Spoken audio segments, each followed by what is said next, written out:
یہ میرے پاس جانتے ہیں ابن ماجہ ہے، اہل سنت بڑی اچھی طرح جانتے ہیں اس کتاب کو، حدیث نمبر 120 ہے۔ حضرت مولا علی فرماتے ہیں میں اللہ کا بندہ ہوں، میں اللہ کا بندہ ہوں اور اس کے رسول کا بھائی ہوں، اور فرماتے ہیں انا صدیق الاکبر، میں صدیق اکبر ہوں۔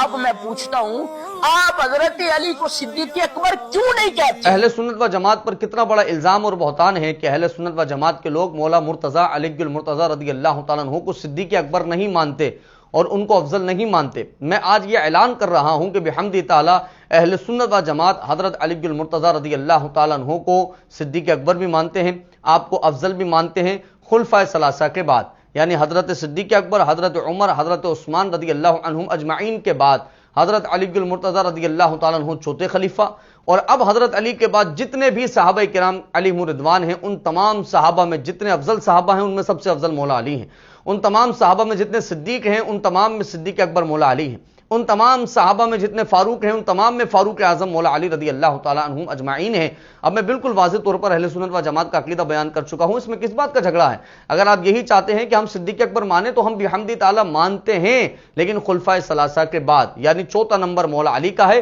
اور پھر مولا علی کے بعد جتنے بھی صحابہ کرام علیہم رضوان ہیں ان تمام صحابہ میں سب سے افضل حضرت علی المرتضی رضی اللہ تعالیٰ عنہ ہیں۔ حضرت والا نے بڑی ابن ماجہ کی حدیث مبارکہ پیش کی کہ ابن ماجہ میں یہ تو حدیث مبارکہ لکھی ہوئی ہے، پھر اہل سنت و جماعت اس کو کیوں چھپاتے ہیں؟ میں کہتا ہوں کہ جو حدیثیں پڑھتا ہے وہ حدیثوں کے راویوں پر بھی نظر رکھتا ہے، وہ حدیث کی اسنادی حیثیت کیا ہے اس پر بھی نظر رکھتا ہے، وہ حدیث حسن ہے، صحیح ہے، حسن لذاتی ہے، صحیح لغیری ہے، وہ حدیث منکر ہے، معلل ہے، شاذ ہے، ان تمام چیزوں پر بھی نظر رکھتا ہے۔ الغرض مولانا کی نظر نہ تھی تو اس لیے ہم مولانا کو یہ بیان کرتے چلیں کہ اگر آپ حدیث کی اسنادی حیثیت کے اعتبار سے بات کرتے ہیں، حدیث کے معیار کے اعتبار سے بات کرتے ہیں کہ اس حدیث کا معیار اور مقام اور مرتبہ کیا ہے، تو وہ بغور سماعت کر لیجئے کہ جو حدیث مبارکہ آپ نے مولا علی رضی اللہ تعالیٰ عنہ کی شان اور عظمت میں پیش کی ہے، محدثین کے نزدیک اس حدیث کا معیار کیا ہے۔ سب سے پہلا حوالہ آپ کے سامنے امام ذہبی رحمۃ اللہ تعالیٰ علیہ نے اس حدیث مبارکہ کو باطل لکھا ہے۔ آپ نے فرمایا یہ حدیث باطل ہے،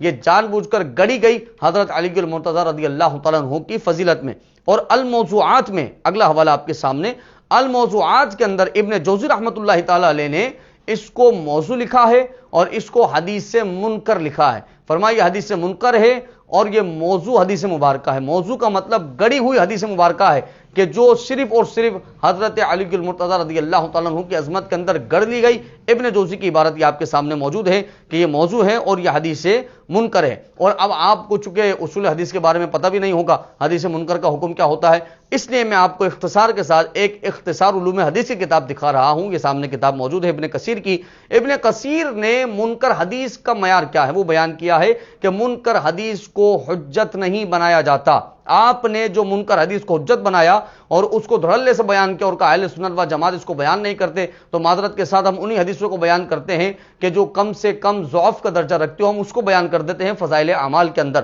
لیکن جو بالکل موضوع حدیثیں ہوں یا منکر حدیثیں ہوں کہ جن کو حجت بھی نہیں بنایا جا سکتا ہو، ان کو ہم واقعی اہل سنت و جماعت بیان نہیں کرتے۔ تو جب آپ کو حدیث کی اسنادی کیفیت ہی نہیں پتا، حدیث کا معیار کیا ہے، حدیث کس درجے کی ہے یہ پتہ ہی نہیں ہے، دھڑلے سے اہل سنت و جماعت پر الزام لگا دیا کہ اہل سنت و جماعت ابن ماجہ سے اس حدیث مبارکہ کو جو ہے وہ چھپاتے ہیں۔ تو آپ اگر اس حدیث مبارکہ کو تسلیم کر لیتے ہیں تو اس کو اس طرح سے تسلیم کیجئے،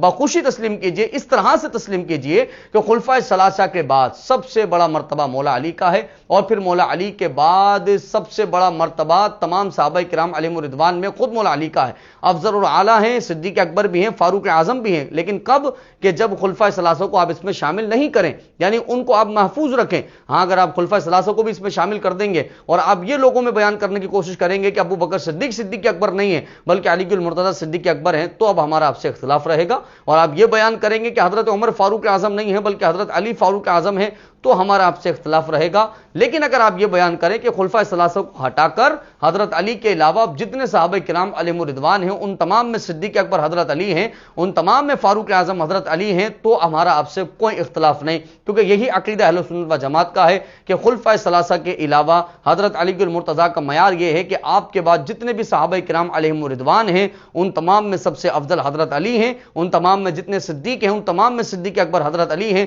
ان تمام میں جتنے فاروق ہیں ان ان تمام میں فاروق اعظم حضرت علی المرتضیٰ رضی اللہ تعالیٰ عنہ ہیں. اگر آپ حدیث قبول بھی کرتے ہیں تو اس طرح سے قبول کر لیجئے, اس میں کوئی جھگڑا نہیں. لیکن آپ یہ کہیں کہ نہیں جی صدیق اکبر نہیں ہے, حضرت عمر فاروق اعظم نہیں ہے, اور مولا علی کے یہ تمام القابات ہیں اور اہل سنت نے ان القابات کو چوری کر لیا ہے, تو میں سمجھتا ہوں کہ آپ کو حدیث پر ریسرچ کرنی چاہیے, اور آپ کو اس کا مقام اور مرتبہ اور اسنادی کیفیت کیا تھی, اور محدثین نے اس حدیث کے بارے میں کیا کیا لکھا, وہ تمام باتیں آپ کو پڑھنی چاہیے تھی, تاکہ آپ کو پتہ لگ جاتا کہ کون سی حدیث میں نے بیان کرنی ہے اور کون سی حدیث میں نے بیان نہیں کرنی. اللہ رب العزت سے دعا ہے ہم سب کو ہدایت کے راستے